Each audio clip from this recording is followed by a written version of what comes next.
Ei, bem-vinda, bem-vindo ao Oncotô, um podcast para falar sobre os bastidores do pós-câncer. Sou Fabiane Sambati, uma ex-paciente oncológica de câncer de mama e estou aqui para falar um pouquinho do que vem acontecendo comigo após a alta oncológica. Quero contar tudo que quase ninguém sabe e nós sequer imaginamos que possa acontecer quando se termina um tratamento de câncer. Espero que ao se identificar com alguma situação, perceba que não está só nessa jornada, viu? Também aos familiares, amigos e profissionais da saúde que tenham contato com algum paciente oncológico ou ex-paciente, que sirva como informação e conscientização. Fique comigo, vou abordar os assuntos de uma forma mais leve para ficarmos um pouco mais à vontade.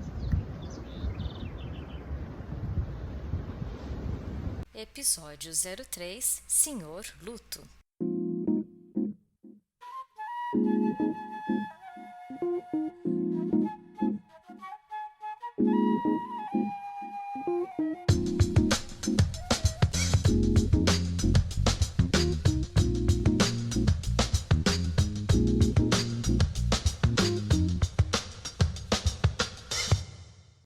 Luto.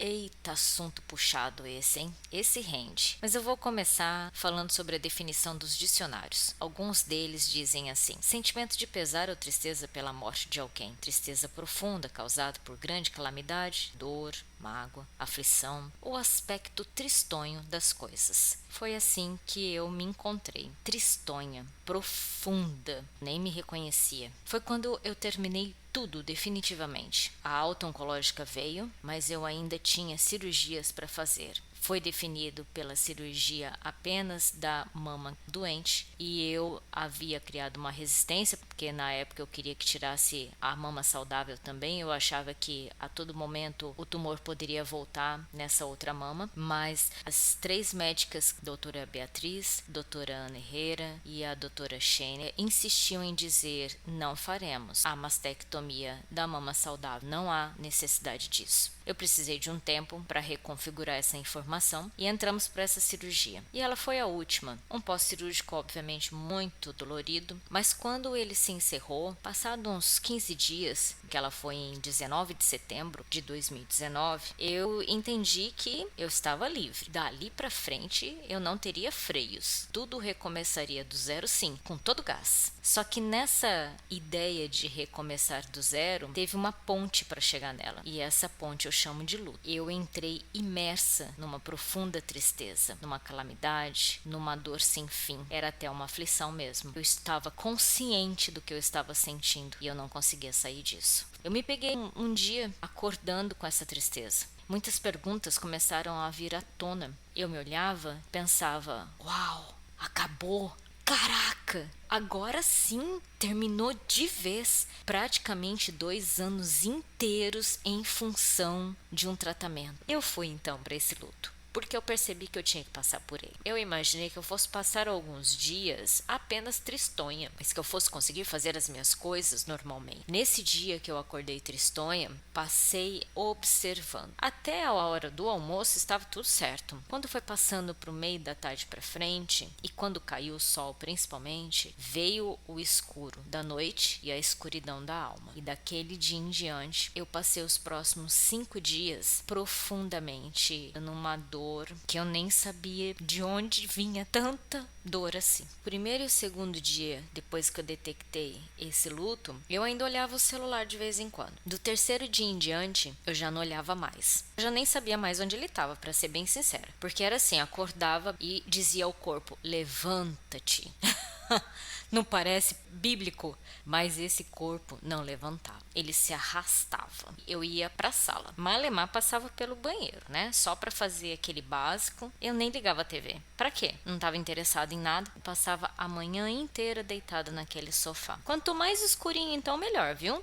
Tava naquela vibe. Puxado o negócio. Do quarto dia em diante, eu desliguei o celular. Às vezes ele bipava e aquilo estava me incomodando. Aí eu pergunto, né? Quem em sã consciência hoje em dia, que curte tudo que existe dessa tecnologia, consegue ficar sem ele. Pois eu fiquei 5 dias após iniciar o luto, com o celular desligado. E obviamente que em algum momento, né, as pessoas que começaram a mandar mensagem e não tinha retorno, começaram a ficar preocupadas. Eu existo e elas gostam de mim. Até que um dia, se eu não me engano foi no 6º ou 7º dia desse celular desligado, o porteiro interfonou. Tem uma amiga sua aqui embaixo e ela tá subindo. E eu ia dizer o que? Não sobe porque eu estou só o trapo, mal tomei banho, porque do quarto dia em diante eu tomava banho só pra fazer uma higienezinha. De vontade mesmo eu não tinha nem de entrar embaixo do chuveiro. E a comida então? Cada gororoba. Fazia aquela comida num ranço, numa pouca vontade, sem dedicação nenhuma, sem nenhum pingo de amor pelo que eu tava comendo. Vê se pode um negócio desse. Logo a comida, que faz parte do nosso templo, nossa casinha interna, comida que nos revigora, nos sustenta, nos dá sobrevivência. E eu não queria essa sobrevivência. Eu queria ficar imersa na sombra mesmo, porque eu tinha que descobrir o que estava acontecendo com todos aqueles sentimentos. Era uma pura reflexão. Eu tinha consciência completa de que eu estava no fundo do poço mesmo. Essa é a verdade. Mas essa amiga, sem cerimônia, bateu na porta. Ixi! Bianca, a minha vermelhinha, bateu na porta, olhou pra minha cara e disse: o que está acontecendo, amiga? Chegou chegando, muito sensitivo, observou todo o cenário e começou a fazer o balacobaco da coisa. E conversar, e café. Essa menina fez um almocinho, mais uma comida. Quanto amor naquela comida. Gente, que maravilhosa. Olha, foi um dia inteiro comigo. Me abraçou, me deu carinho, confortou, me ouviu, me respeitou, entendeu, deu tempo. Tinha momentos que eu não falava nada e ela respeitava esse tempo. Bianca foi a alma enviada para me dizer: sim, você está de luto, sim. Pode curtir essa vibe, mas não se esqueça de quem você é e de tudo que você passou, da sua história, e que você tem muita coisa pela frente. Eu estou aqui para o que você precisar, mas não se perca em meio a esse luto. É preciso reagir. Ao final desse dia, ela foi embora e deixou a minha casa tudo em ordem. Louça lavada, sabe? Com comida pronta. Marmita para o dia seguinte, caso eu não tivesse forças para fazer nada. E se colocou à disposição. Eu não posso deixar de citar que na retaguarda disso estava Gisele, a minha tchutchu. Quem me segue no Instagram pessoal sabe que vira e mexe eu tô falando da tchutchu. Mas elas formaram uma equipe como se fosse assim: eu fico na retaguarda e você vai lá na linha de frente.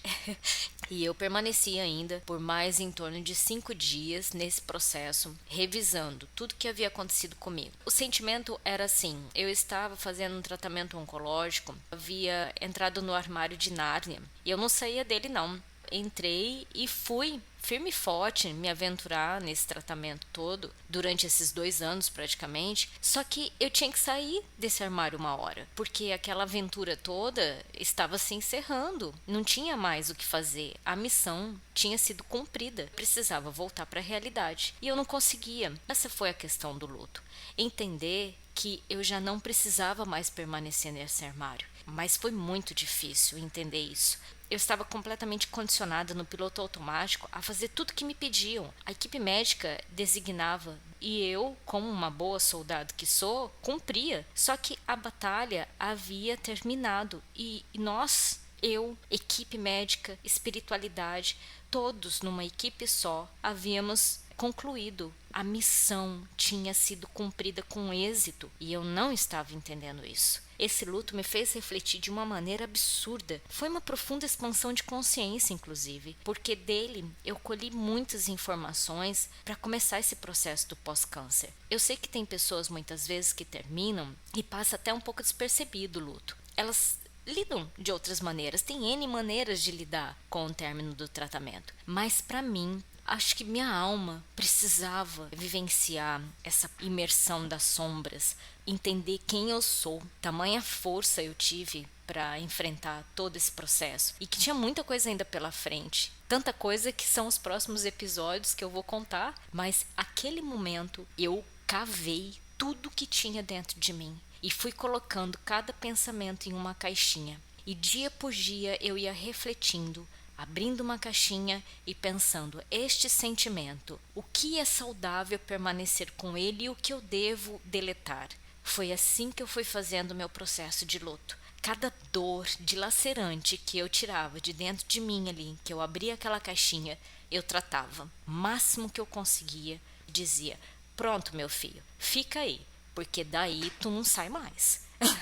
Foi assim que eu fui tratando o luto, mas para isso eu precisei de muitos dias. Eu precisei ter muita atenção, inclusive com o meu corpo, porque ficar sem comer direito, sem me hidratar, sem dormir direito, também foram noites de sono acordada, num devaneio completo, mental, emocional. Hoje, quando eu olho para trás e ainda resgato esse momento, e entendendo que eu poderia ser mais do que só aquela sombra, que eu tinha muita coisa ainda para viver, doar, receber, que existe amor em volta de mim, como amigos, familiares, pessoas que me querem bem e vice-versa. Essa é a nossa troca. Nos doamos às pessoas que amamos e muitas vezes também recebemos dessas pessoas ou de outras. E o luto, ele faz essa reflexão sobre quem eu sou, para saber o que havia restado daquela pessoa que fez todo aquele tratamento, que enfrentou tudo que enfrentou, e às vezes até eu pensava: nossa, mas nadei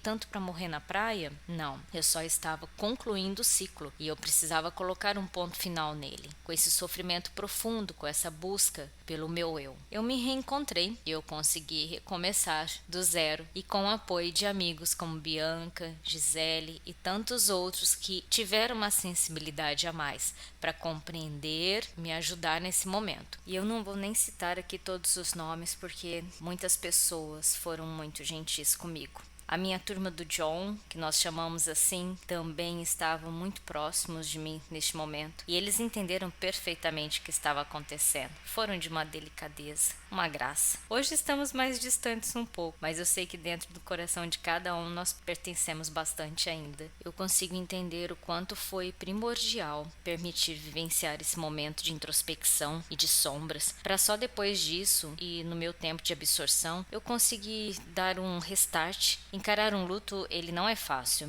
mas depois que ele passa, tudo se renova, muito mais energético, mais pulsante. É assim que eu me sinto hoje. Não tenha vergonha de passar pelo luto, ele é fundamental. Não deixe de prestar atenção nisso. Peça ajuda se não estiver conseguindo sair dele também. É muito importante. Ele tem prazo, tem início, meio e fim. Há necessidade de total atenção e consciência para que você perceba que você está dentro dele, que é necessário fazer essa reforma íntima, mas que também é primordial sair dele para viver novos momentos, para sentir que você está de fato vivo e que conseguiu vencer a batalha, está pronto para viver uma nova vida. Esse é o meu mundo canceronês e eu espero que você tenha gostado da minha companhia. Se você quiser saber mais sobre este universo ou só trocar ideias comigo, acesse @umcotopodcast. Fique bem e até uma próxima!